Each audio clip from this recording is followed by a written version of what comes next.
I was reading one master book. Do it and don't do it. હવે થયું છે શું? આ કરો અને આ ના કરો. આ પુસ્તકનો હાર્ટ એ હતું. જ્યારે જ્યારે તમે બોલશો કે મારે આ કરવું છે,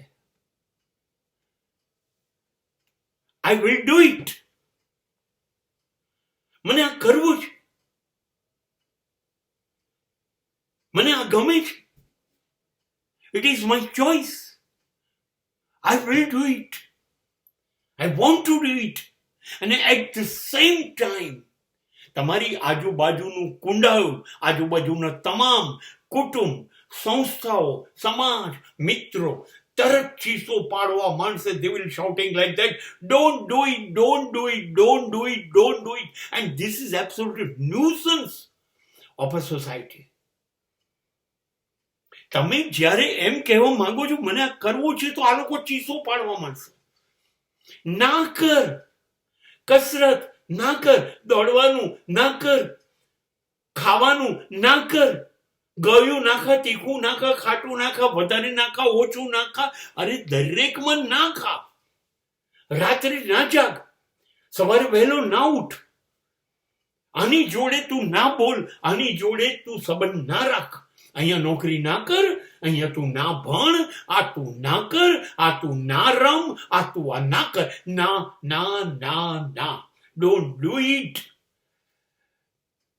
ની યાદી એટલી બધી લાંબી છે કે એમાં જિંદગી પૂરી થઈ જાય છે. દરેક મિનિટે ના જ પાડવામાં આવે.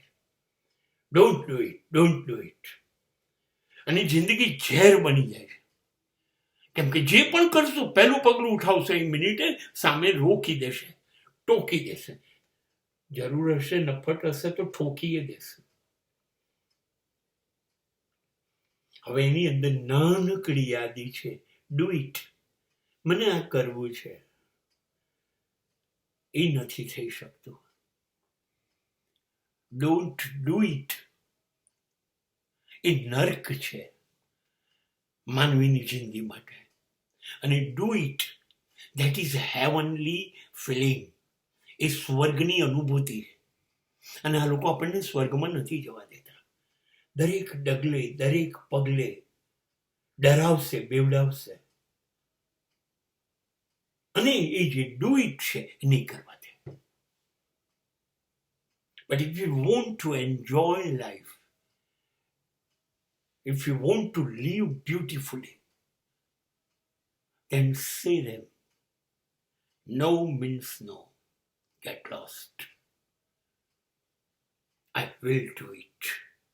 હું આ કરીશ જ, because I can do it.